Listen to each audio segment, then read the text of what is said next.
I'm Harvey Perlman, Chancellor of the University of Nebraska-Lincoln. It's my pleasure to also, from the university, welcome all of you for being here and hope you're enjoying the conference. It's my privilege to introduce Dale Jacobson to tell us a little about the World Water Council's 7th World Water Forum in Korea coming up in April.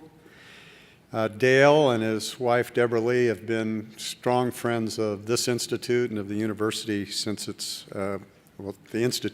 founding. Dale is a principal with DD Consulting of Omaha, Nebraska. He's a registered professional engineer with 44 years of engineering experience in water, wastewater, and water resources. He served as project manager or project principal for numerous significant water sector projects. Many of you know he is extraordinarily active, both nationally and internationally, in water-related organizations. He served on the Water Environment Federation, the Environmental and Water Resources Institute, the Water Environment Research Foundation, the American Academy of Environmental Engineers.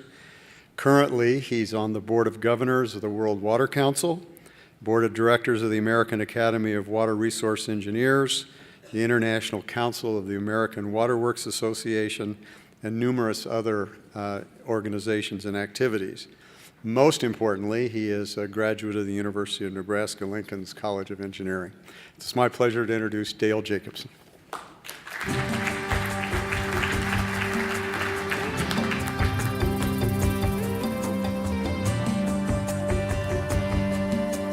Thank you, Harvey, for that most generous introduction.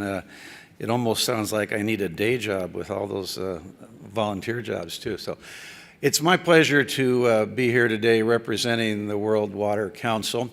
Let me begin by extending to this entire group the greetings from Benedicto Braga, who is the president of the World Water Council. Dr. Braga had the privilege of attending this meeting 2 years ago in Lincoln and providing a keynote address, and he's very well aware of the quality of this organization.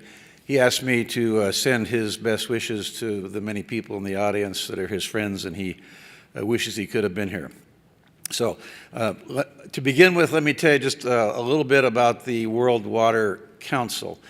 This is a water policy-oriented organization with organizational memberships. The organization is headquartered in Marseille, France, and one of its principal activities is as the sponsor or proponent of the World Water Forum. We have about 300 members in the World Water Council. They range from private enterprises to UN organizations to a range of non-governmental organizations as well as academic institutions. And I'm pleased to point out, which you heard this morning when Dr. Linder presented, that the Doherty Water for Food Institute is indeed a member of the World Water Council, has been for several years, and has been very active in the organization. So thank you for your service to the Council. So now let me move to the processes that leading to the 7th World Water Forum. It's really not a puzzle, but that's how the slide was put together. There are 4 processes that take place prior to the forum and also during the forum. The first is the political process. This is a meeting of parliamentarians and other policy people. And in some cases, a declaration or statement will arise out of the political process. Leading up to the 7th Forum, one of the activities that's underway with the World Water Council is participating in the discussions and negotiations at the UN level that are going to lead to the development of the Sustainable Development Goals. And needless to say, we have a particular emphasis on water and are hopeful that there will be a standalone SDG for water when the new goals come out in 2015. The second element is the thematic process. This year we have selected 16 themes that will be addressed during the World Water Forum, and I'm going to cover those in more depth in just a moment. But they're the basis for the discussions. Through the years, we've moved from identifying challenges to developing solutions, and so the theme for the 7th forum in Korea is implementation. So you'll see that as we go through. Concurrent with the thematic process is a regional process. The world is divided into regions, as will be obvious, and each region, because of the unique characteristics, has its own process to address the themes, and not all 16 themes are applicable in all regions, but the regional process is a very energetic process, and that's really what this meeting is about. It's one of the meetings that contributes to the regional process. And then the science and technology process is a new theme, or new process that's been added this year as a result of the meeting being held in Korea and their strong emphasis on science and technology. And so the science and technology process is going to be a cross-cutting process between the regional process and the thematic process, and focus on the application of science and technology to solve some of these problems.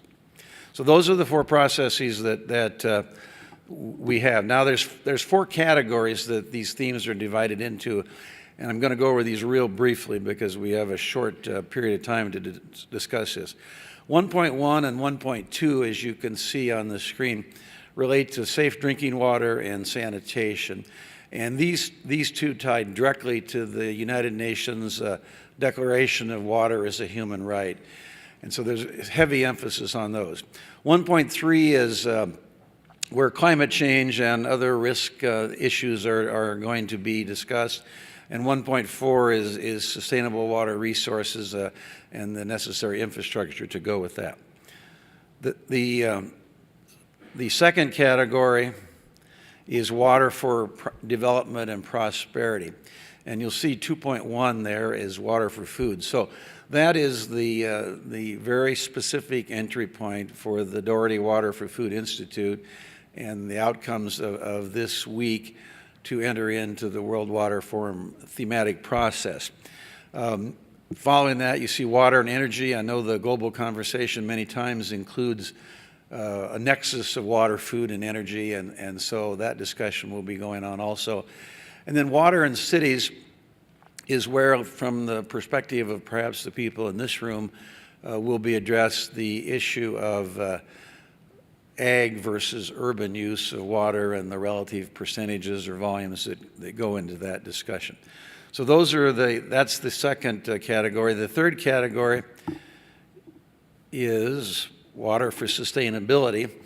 And here, some of the stuff is just a little softer. Green growth is a new concept that's been added this year for discussion. You see ecosystems and managing and restoring those. We've had some discussion on that.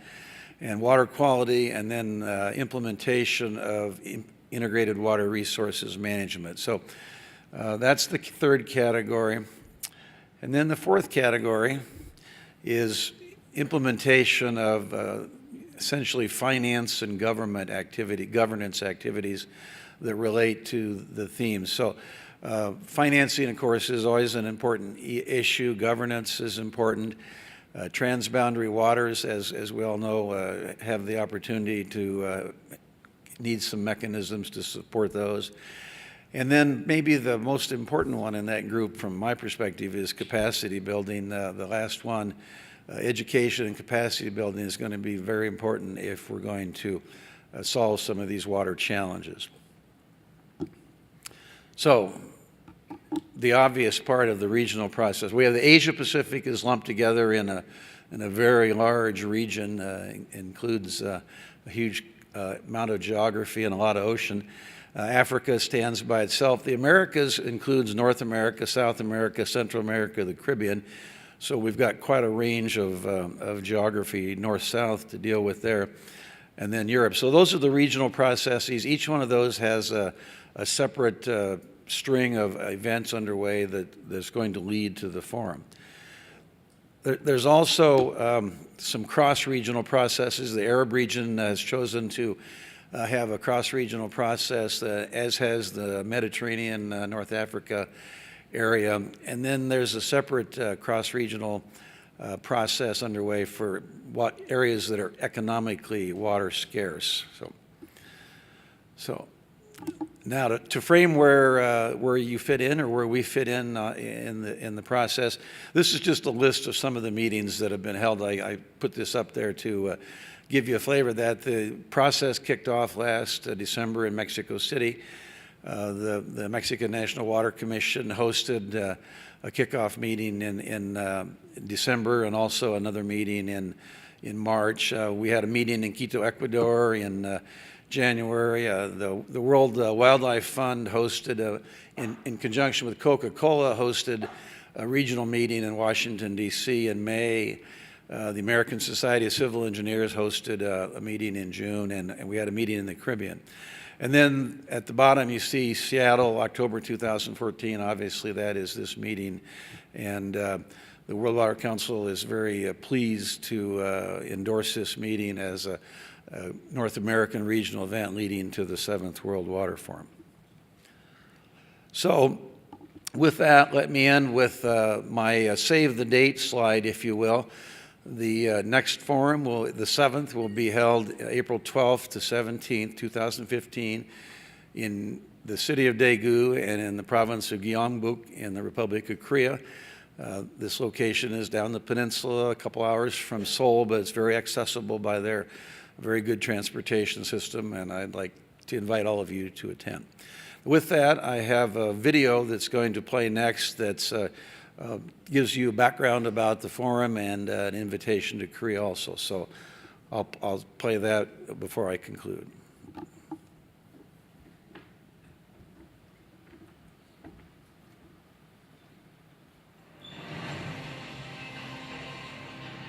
How much water have you used today?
Well, I'm pleased to note that the Doherty Water for Food Institute is heavily engaged in preparing for the 7th World Water Forum. And Dr. Lenton has been asked to be one of the participants on the high-level panel for water and food security. And the Institute is also engaged in a range of other activities that they will participate in at the forum. So thank you very much for that. Thank you for your time. I'll be here the next couple of days. If any of you have any questions related to the World Water Council or the World Water Forum, please feel free to see me during a break or during one of the networking opportunities. Thank you very much.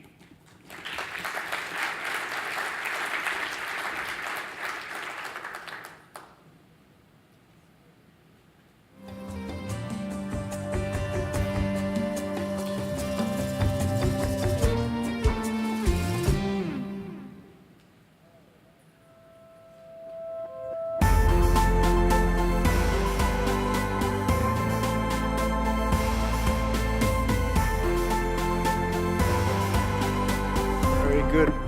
Well, I guess we're back to the regular part of the meeting, and we have a really nice set of events occurring between now and the break.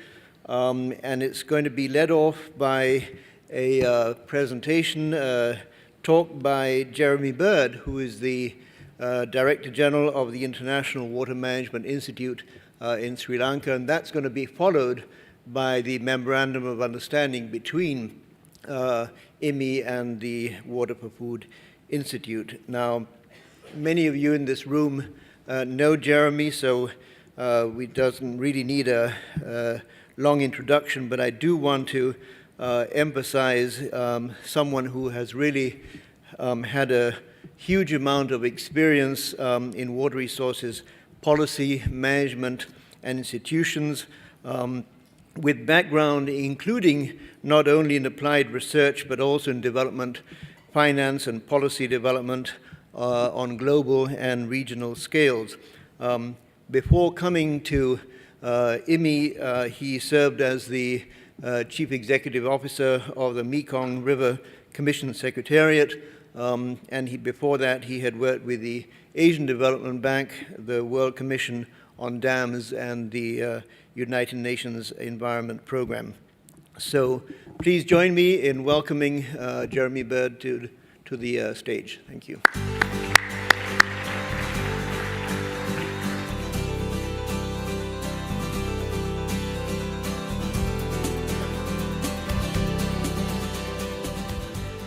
Thank you very much, Roberto, and thank you to the Doherty Water for Food Institute for inviting me to kick off this session this afternoon. It actually seems a little bit like a sort of alumni meeting for DGs of IMI, I think, with Roberto and Frank, and Colin spoke up earlier this morning. But it's, I think, also demonstrating the close links that we're forging with the Institute, and we're very pleased to be a part of that. So I think the short presentation on the forum next year also, I think, towards the end of it, set the sort of upbeat tone within which we want to look at some of these issues today. And the topic for me is to follow on from the discussions this morning, I think led by Jeff Rakes, in terms of this translation of technological change and the data revolution to the developing economies of the world, and how is that going to happen, how far is it happening already, and what are the other challenges inherent in that which maybe were not so inherent when it took off in the developed economies. So this is the question. This question about leapfrogging. Is it possible to move forward, to cut corners?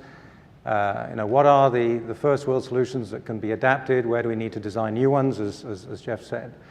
And is this the future of agriculture, this high-tech, satellite-controlled image of sort of drone tractors, applying exactly the right amount of water, the exact right amount of fertilizer to each square meter of the fields? And I mean, I think there's certain elements of this which are already happening. Indeed, I remember back in Pakistan, back in the mid-80s, the on-farm water management projects that were also using high-tech for land leveling, and getting very good results in terms of increasing the productivity of water. But if you let technology take over, another example I had from the mid-1980s in northern Nigeria, was where you had a large developer, a UK contractor developer of a dam and irrigation system, about 5,000 hectares.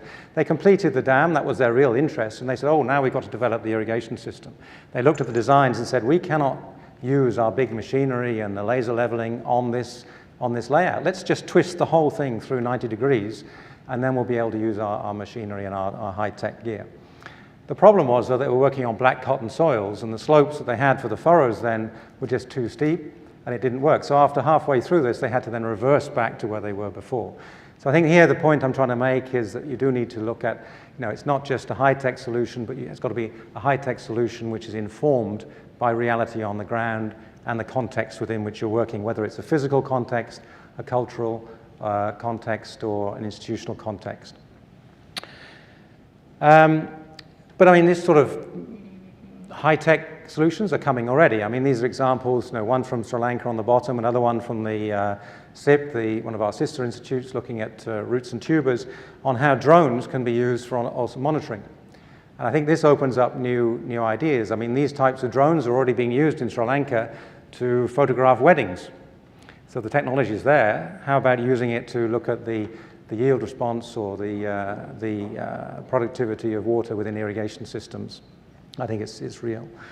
The sorts of things we're seeing, even I think larger steps of our imagination in terms of what's happening with the use of satellite imagery to measure groundwater. And here the GRACE program was developed with NASA in terms of looking at, in Texas in the 2011 drought, this sort of picture of what's happening underground. And we are also in our offices looking at how this can be adapted and used. Here an example from Gujarat in India on looking at the impacts of small-scale recharge wells on groundwater. And other areas we're looking at how this can be adapted, and I'm sure over time as we see these sorts of developments improve in terms of the reliability, the accuracy and the cost of access to this data, some of the things we're looking at in terms of recharge of groundwater. Where's the best areas to recharge groundwater so you can turn around some of the over-abstraction you see happening in some of these areas where tube wells has just taken off at an astronomical rate. So targeting of investments through this type of information and awareness raising is very, very important, I think. In Australia, they've embarked upon extensive water trading systems backed up by very sophisticated measurement techniques and simulation modeling, where you can actually track different quantities of water going down through the river system, partly part of the buyback for the environment requirement, but also looking at transfer between irrigation users and the maximization of the value of that water. Now, I don't think in the countries that we're working at the moment, they have the institutional setup, the monitoring setup, where that type of, or even the desire at the moment, given the way that water is seen through the sort of the political and social constructs in those countries. But the use of this type of monitoring and evaluation in terms of, for example, in a country like Sri Lanka, where you already have a highly interconnected system through the Mahawali development with interbasin transfers, and then how can the 1980s modeling systems of allocation models then be brought up to date using the sort of information maybe you can get from satellites around the onset of a drought, and developing the type of indicators you might need to inform that process and the sort of information flows that would then be necessary to deliver information to farmers and say, well, these are your options, this is what we think is happening, and these are the options as you walk through the beginning of the drought situation. So I think big data will make a difference, clearly. I mean, little data is also making a huge difference. I don't think we should undervalue the emphasis on the traditional types of data collection. But there are many intractable problems, I think, in some of these developing countries in which we're working, where we also need to make sure we have this holistic or integrated approach. And the core problems, really, I don't think are necessarily around the technology itself. I mean, and I'm sure over the next couple of days we'll see so many examples, cell phone examples, GIS, remote sensing examples. But then how are we going to get that onto the agenda of the policymakers such that they see they can become champions of change and use some of this to address some of these problems. And those problems are quite intractable. I mean, this was an example from the Nile Delta, where you see it's a little difficult to understand maybe, but on the top right-hand side, you'll see in the canal system there an automatic gate. Something that was introduced to sort of regulate and improve the delivery of flows, hopefully the reliability. And they had to build a fence around that gate to avoid people from interfering with it, jamming it open with a log or whatever. But clearly it didn't deliver, because what's happened is the local communities or others have just decided to bypass the whole thing with this pipe system. So you end up then with a sort of defunct approach. Now, how can we avoid that sort of thing happening when you're looking at the use of this data revolution, as we're talking about?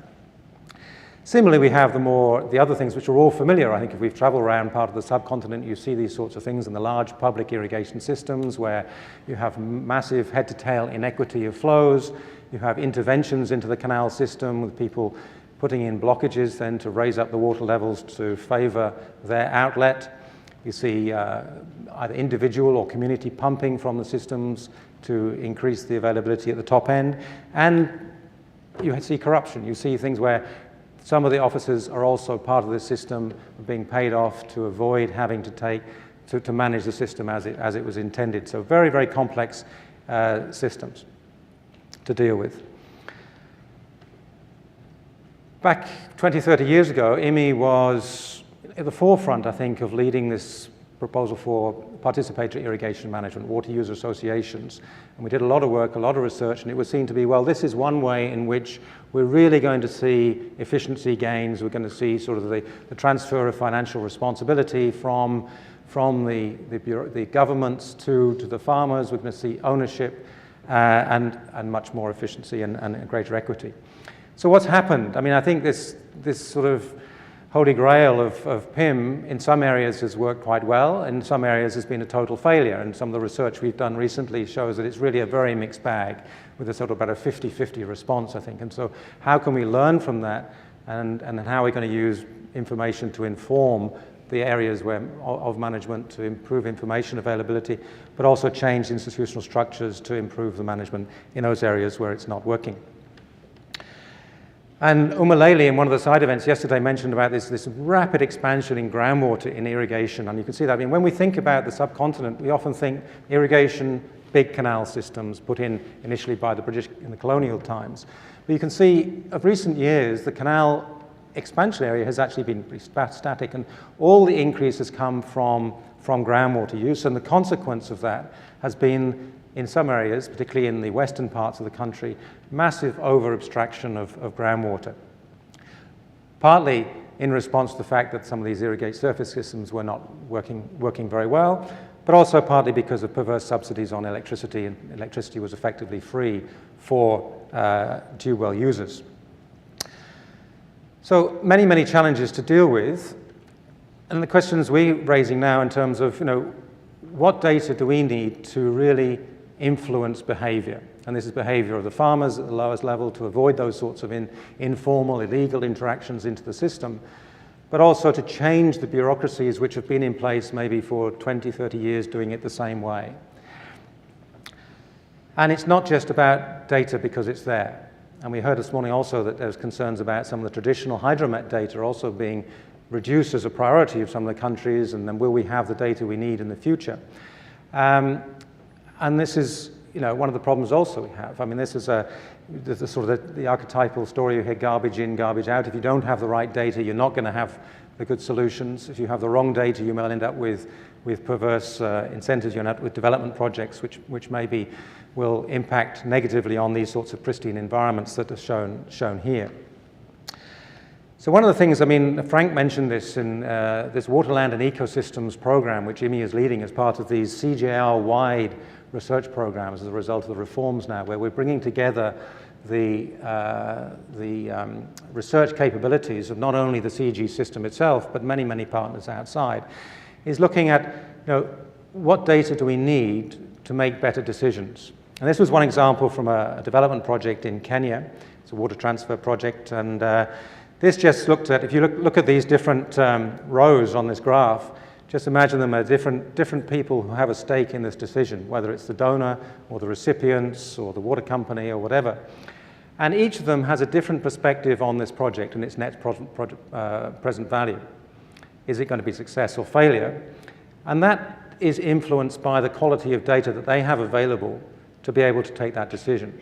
So the distribution you see against each of those rows is what the net present value would be depending on the quality of the data that they have available to them and their perception, which then colors their perception of the project. And you can see that some of these distributions are very wide, some of them are very narrow, depending on the quality of the data that they have available. And some of this work we're doing with the Hubbard group is trying to identify how best to then decide what data you need to be able to take better decisions. So big data, as far as IMI is concerned, is this combination, really, I think, of the sorts of things you're going to see around the presentations in the next couple of days here, the remote sensing, the crowdsourcing, and those sorts of things, together with the ground truthing and the working with partners on the ground to develop solutions across a whole range of things, not only for agriculture, but also for this nexus, the interface between agriculture and the rapidly expanding urban areas, between sort of the energy uses of water and the agricultural uses of water. And of course, for the functioning of ecosystems, which are so important to support all of these activities. So I want to say a few words about some of these solutions, possible options that we can look at in the future. And coming back to the canal systems in Pakistan, I think some of the work we looked at in terms of the remote sensing performance data is providing new opportunities and identifying where the disparities are in performance across the system, but also needs to be backed up with real knowledge about the systems. And here we have a research project which is just coming to the end, where they've installed automatic recorders. I mean, something in many other countries which has been there for a while. In fact, I have a story from when I was working in Sri Lanka before, back about 25 years ago, and we put in one of these, not quite like this, but it was one of the first automatic recorders. And we were measuring both manually, 3 times a day, 6 in the morning, midday, and 6 in the evening. And those measurements and the analysis we had just didn't match up with what the farmers were saying. The farmers were saying, look, it's not getting water. And we're saying, well, look, our records show you are getting water. What's wrong? And then when we looked at the automatic records, we found what was happening at night. Then there was this illegal access of water upstream, diversions and things. And then we didn't want this to happen, but the police got involved. And then they took some actions. And then the next day, we found our automatic recorder was completely in ruins on the side of the canal.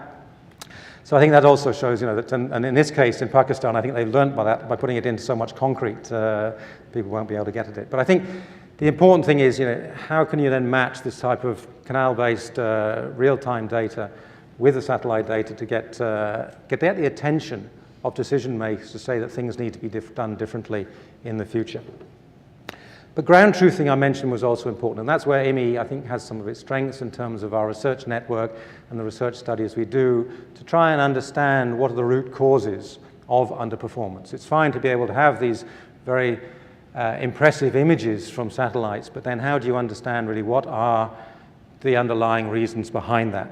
And so I think these sort of surveys that we conduct and the interaction with the national research centers and the development NGOs, very important in terms of not only of building understanding around the issues and then collectively trying to find solutions to taking those forward. And some of the trends we're finding, looking at is, we've also mentioned this morning about the feminization of agriculture. These are just numbers from Nepal that are outdated, but I think now they're talking about 4 million male Nepalese going out to the Middle East for work every year. And that's left basically the women responsible for farming and agriculture, but without the institutional setup and the structures, decision-making structures, the access to credit and other things which are so important for them. We're also seeing an aging population. We're seeing in many countries where, Vietnam, for example, when I was working there before, we were concerned that people were having, a third of a hectare for a family, split up into 6 or 7 plots, and then with inheritance that was going to be broken down more and more and more. And how was this fragmented system ever going to be sustainable?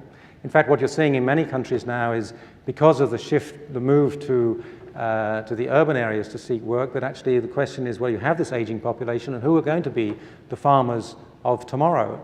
So what you're seeing is aggregation of farming, which then opens up new opportunities, because the younger population who will be staying in farming will want to take advantage of these new technological advances. And I think, so in that sense, this could actually be a real opportunity.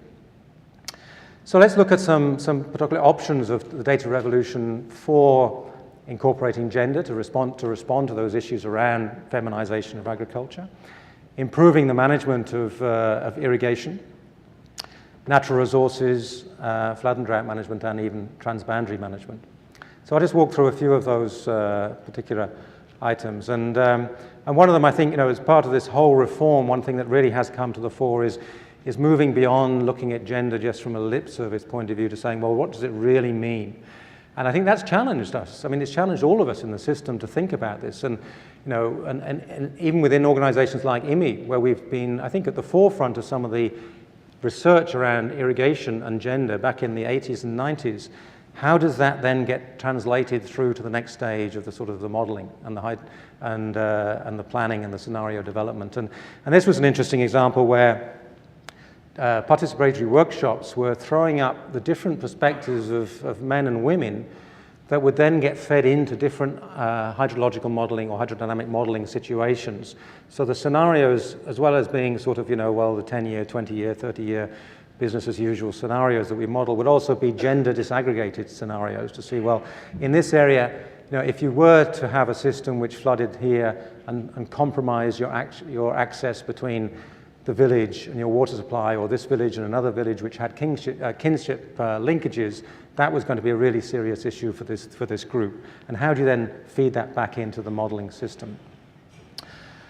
And to do that and to help that, we're also embarking on trying to develop gender mapping and gender profiles for the areas we're working in.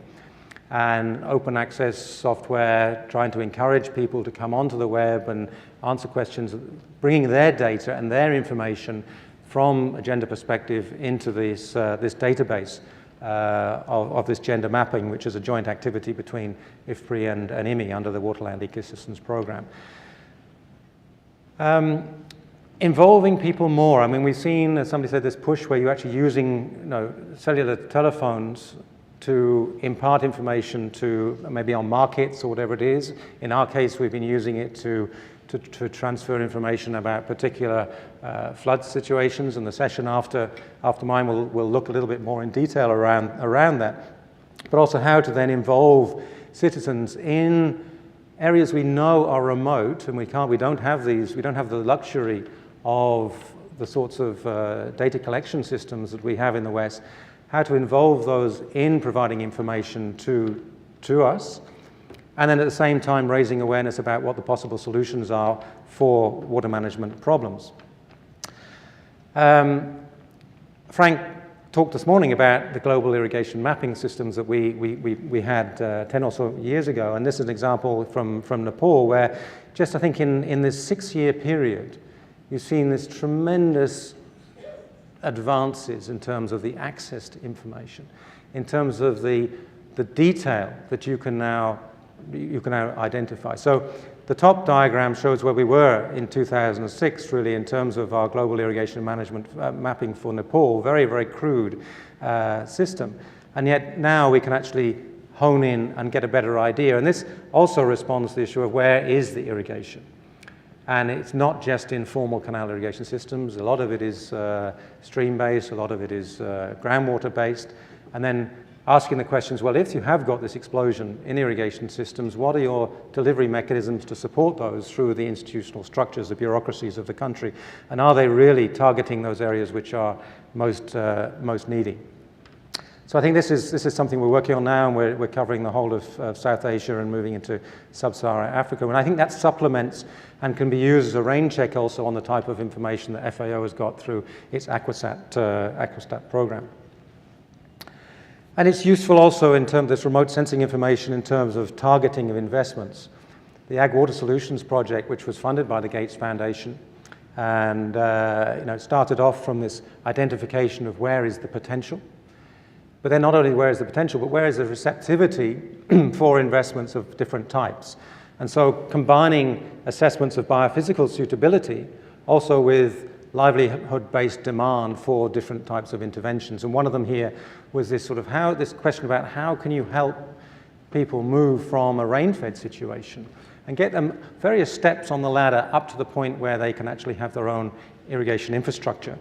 And one of these business models that came out of this Ag Water Solutions was to encourage these entrepreneurs here with pumps on the back of their bike to go around and provide an irrigation service to individuals, just to sort of move them up on the ladder a little bit. And an interesting thing here was that, I mean, in Ghana, the irrigation department in Ghana, the whole policy was around supporting formal irrigation systems, the canal-based irrigation systems, with actually, and didn't really cover this informal type of irrigation, and nor did the agricultural department either.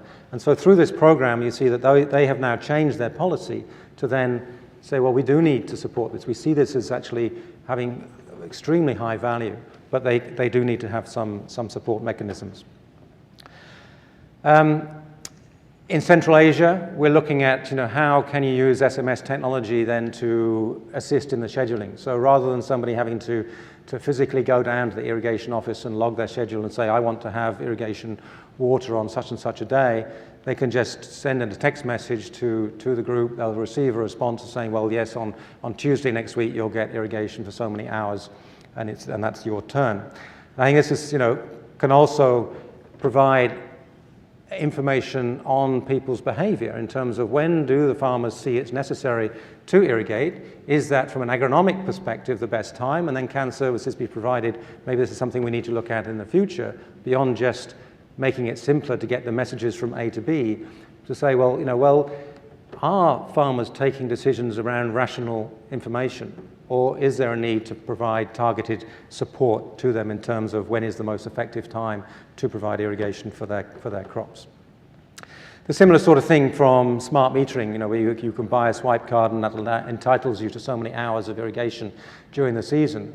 Obviously, this is introducing efficiency gains and reducing overwatering because there are controls in the system.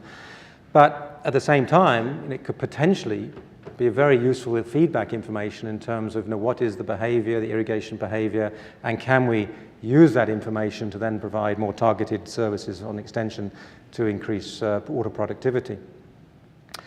And then what does this all mean for irrigation systems itself? And this is something we're now trying to look at. And what does modern irrigation mean? What does revitalizing the 250,000 hectares of irrigated systems in the world really mean, particularly in the Indian subcontinent? So many of the problems we've seen for 20, 30 years now relate to the adequacy and the timing and the reliability of water deliveries. And that has been, the response has often been, well, then I need to invest in a pump because I'm not sure that I'm going to get the surface water when I need it. But then can you redesign the irrigation system, either through, by providing on-farm storage ponds, which may be one solution, or through recharging the groundwater systems, or going back and saying, well, why did those water use associations fail? What can we do to improve their performance in the future? And to look at these different alternative models. So I think this is, and I think combination of providing that remote sensing performance data to decision makers may help us, and this is a big may, to then open the question about what type of physical changes will be needed beyond just going into this recycling of, the rehabilitation, deterioration, rehabilitation cycle that we've got into in many, many countries. Groundwater in India, I show the massive over-abstraction, but groundwater in Africa has been a considerably underutilized resource. And the work we did recently with others showed that, there is huge potential. And how are we going to develop that potential to avoid the sort of concerns that we saw in the over-abstraction in India? And what sort of safeguard mechanisms can be put in place? So here I think we do have opportunities in many of these areas. And this shows areas of transboundary aquifers in Africa. We do have mechanisms, opportunities there to use this data revolution to try to put in place the safeguards needed before you end up with that situation that was shown in India.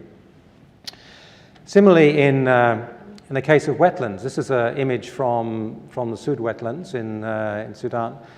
And the use of imagery, radar satellite imagery from the Japanese Space Agency there to really understand for the first time what are the movements of water under different situations within the wetlands, and how do they contribute to productivity and livelihoods within that area? And then an extension of that will be then what are the consequences of developments elsewhere on this, and how would that have an impact? And I think this is an area where we really don't yet fully understand the interlinkages, between the ecosystems and the environment and the agricultural systems, and the consequences of development projects on the ecosystems. Even in developed countries like this, and a little aside maybe, I suppose, when I came here about 5 or so years ago, one of my first years as a CEO of the Mekong River Commission, we had a group of the 4 lower countries from the Mekong visit the Columbia River. And we went to the Bonneville Dam, and everybody saw the millions of dollars that were being invested in the ladder going up to get the salmon and the steelhead up over the top, and then the racks, the screens that were being installed to make sure they didn't come into the turbines, and the turbine-friendly design to make sure that any that did get into the turbines didn't get squashed between the blades and the runners. And this was just incredible. But then when we came back down and we looked at the downstream side of the wall, we saw swimming around downstream these huge sea lions, massively, double their normal weight, just fishing, eating off the fish that were costing millions to get back down again. And the issue there was, well, some people said, well, let's move the sea lions, let's transport them back out to the sea again. And then you had a conflict of 2 pieces of legislation. The legislation which was protecting the salmon, and then the marine legislation which was protecting the sea lions, which made they couldn't do that. And I think I heard actually last night you had a similar case even here in Seattle of a sea lion called Hershey, I think it was, who was in the papers. But anyway, that's an aside. So I think, the thing is that, this is a major focus of the Waterland Ecosystems Program, to look at this interconnectivity between the natural systems and the built environment, and then how far can you go? How can you go before you hit a tipping point beyond which these ecosystems and the livelihoods of people that depend upon them will collapse? This one, so we're now moving on to floods and droughts. And this is some work we've been doing, and Giriraj is here in the audience. He'll be speaking after me later on in the session. How can we use this big data to really improve our planning of flood events, or the mitigation of flood events, and our response to those? And this is on a 500 meter grid across about 11 years of data we've got. This is every 8 days you're seeing the flood situation across the whole of South Asia. Huge amounts of data. And this can now be sort of generated in hours, I think. And I hear that we're actually getting down to 100 meter grids and now 75 meter grids on this. And the insurance industry is obviously interested in this as well, in terms of, then building this into its crop-based insurance products and things. So I think this is one example where big data really can help us in terms of our understanding and the targeting of investments for flood management. And this is the sort of thing we're doing. We're combining the flood maps. We're looking at it, scaling it for depth, scaling it for duration, because clearly, 3 or 5 days is different to 20 days. And this is also where it links into some of the work of our sister institutes like IRRI, who's developing scuba rice. And when I visited Los Baños a few months ago, they'd just come to the end of one of their trials where this rice had been submerged for 25 days, completely submerged for 25 days, and normally that would mean the end of the crop. They were still getting 50% yield from that variety. Quite impressive. And then you come up with a final index map, which can be then used by the flood insurance industry to say, well, do we pay out or don't we pay out? Information for people in vulnerable areas to flooding, in terms of the SMS messaging, apps that are available now on Android phones to look at also the issues around rainfall, looking at radar technology, looking at flood predictions and flood mapping. And again, this will be discussed a little bit more in later. And I think Frank mentioned the Water Accounting Plus, and we have, I think, people who we're working with in UNESCO, IHE, with FAO, with PULAD, and Wim Bastiansen, looking at how can you use and combine the remote sensing technology and the data sets that we have on discharge, etc., groundwater, to develop a better picture within a river basin of things like the flows, the groundwater depletion, agricultural production and things, and make that available? And then what difference will that make to management? So this is work in progress, I think, but initially we're seeing some very interesting signs of this data revolution. Now from the transboundary side, I'd just like to walk you through this one a little bit. What you see here is at the boundaries effectively between the upper part of the Mekong, China and Myanmar, and the lower part in Laos and Thailand, this is the dry season. And the envelope of the light blue shows historically in the dry season the maximum flows that you've had and the minimum flows. And you can see then the years in the sort of blue and the pink and the red, how that's been tracking within that envelope of maximum minimum dry season flows over a record period of probably about 20 or 30 years. And then the red line, the more variable line, is last year's dry season. And there are two things there which show where you start to get this perceived conflict between lower and upper areas coming. The first one is that large peak on the left-hand side. And you immediately see that, and people I know who were in Vientiane at the time could see this rising, almost sort of like a meter an hour or something, and they can say, wow, we just haven't seen this before in the dry season. It must be because of the dams upstream. When they investigated it, it wasn't. There was some very unseasonal, very intense rainfalls in upper part, in the Lanshan part of the river, causing that, and also in northern Laos. Again, but I mean, the media didn't see that. The media just saw this spike. Okay, this is the hydropower dams. And then you see, okay, as you've moved through the dry season, you see the increase in dry season flows over and above the seasonal norms as a result of the dam projects, storing water in the dry season, which is then used for electricity production in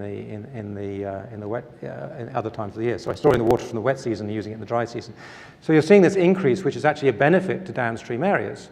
Benefit in terms of increased irrigation area downstream, navigation, access to water because to urban areas because the pumps aren't sucking dry wells anymore.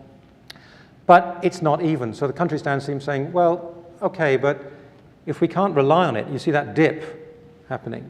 If we can't rely on it, then we can't actually use that water reliably. We have some lack of confidence in the system. So again, this is a question of, well, an argument for why the countries should cooperate, because I think there you have the basis of cooperation, and that is gradually coming, I think, now into that system, and there could be a win-win solution for everybody. But you're working in an environment like many transboundary basins where data is confidential.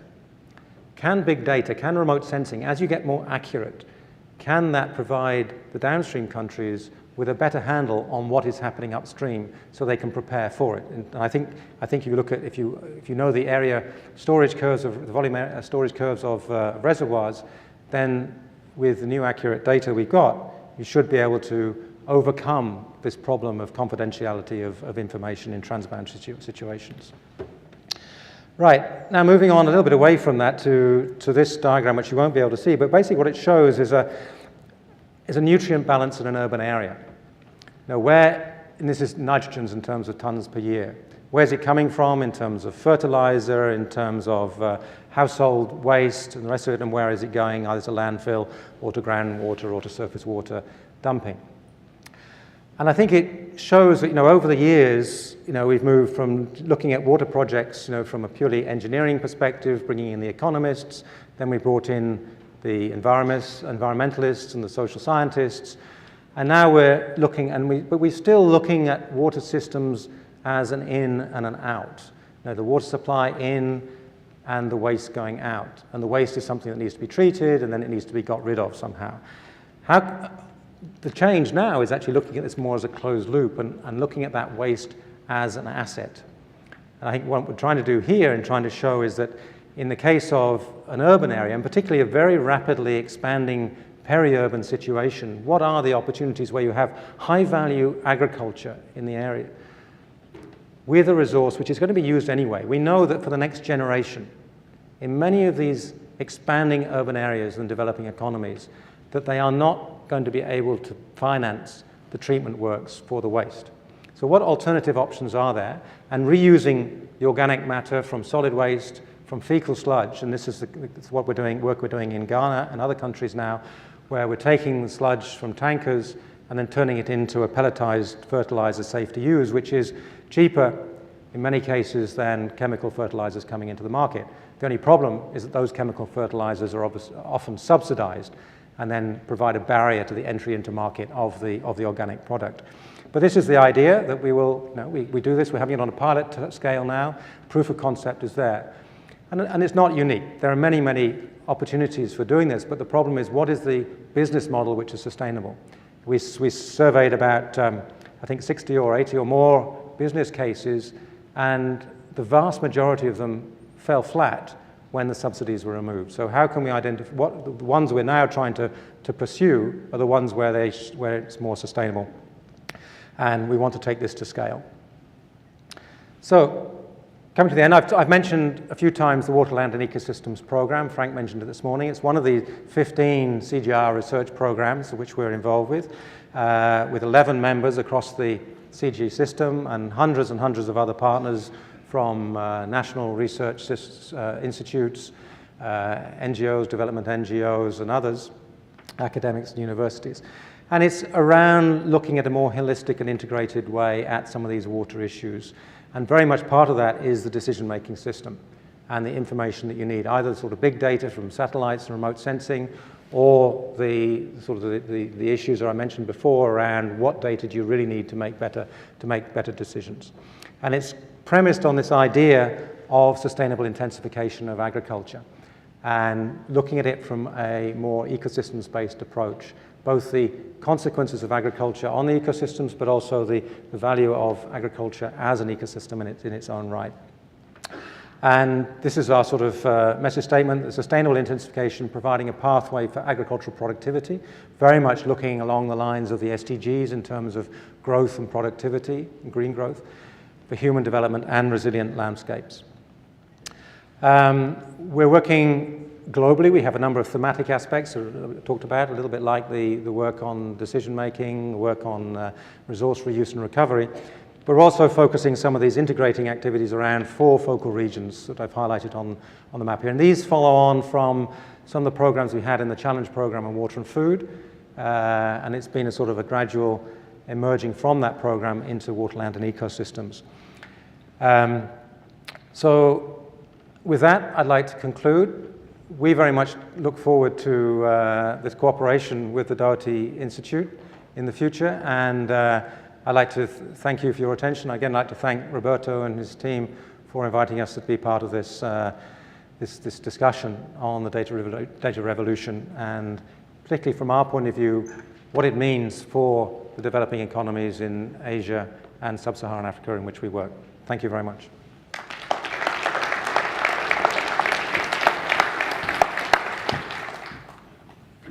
Well, I think I'm going to ask Jeremy to stay right here, if you will, and we'd like to go straight into the partnerships signing ceremony between IMI and the Water for Food Institute.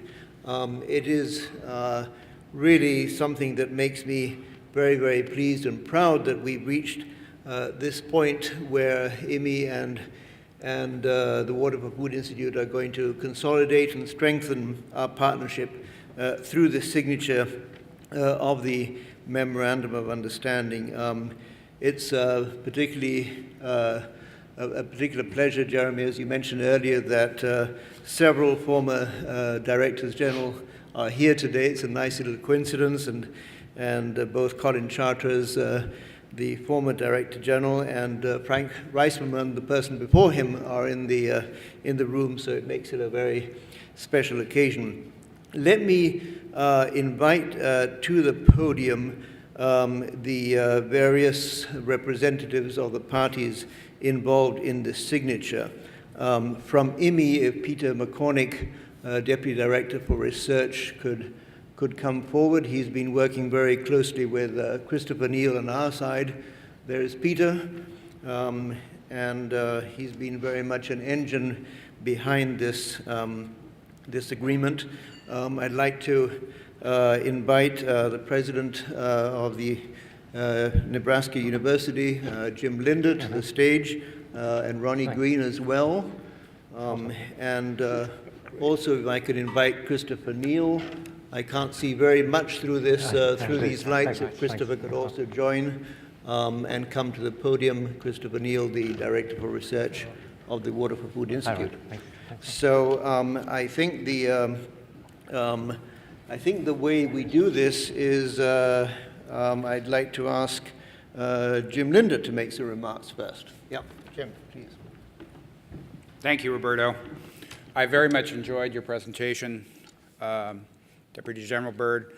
I learned a lot about IMI and its long history of contributing to the dialogue on sustainability in respect to agriculture, and the ability for a deep partnership between the Doherty Water for Food Institute and the Institute for IMI is just an opportunity that we can't forego.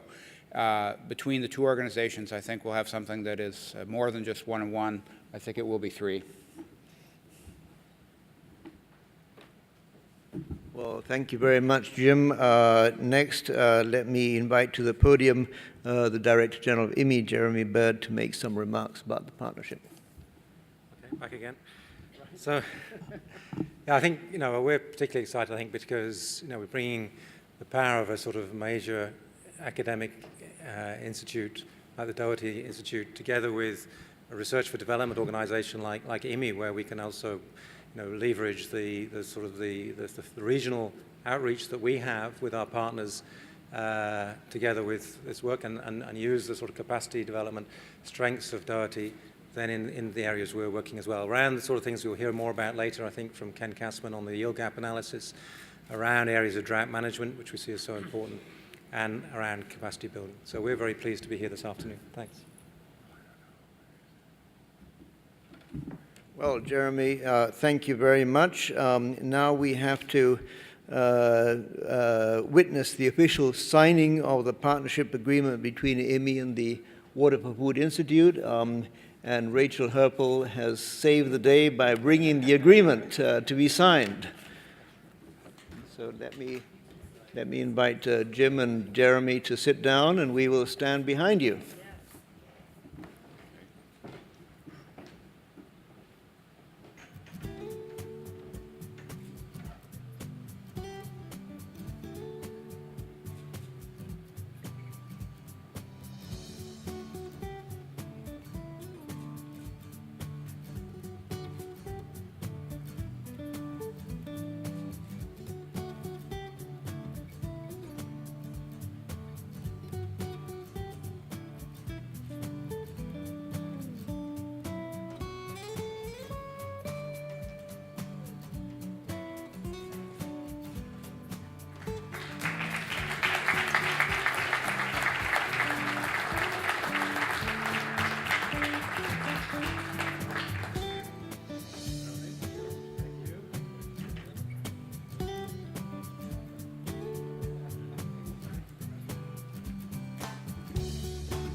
Well, we will now take an official photograph or two, and then we're going to adjourn for a break, and we'll reconvene in this room at 3 p.m. for a view from the field. Thank you very much.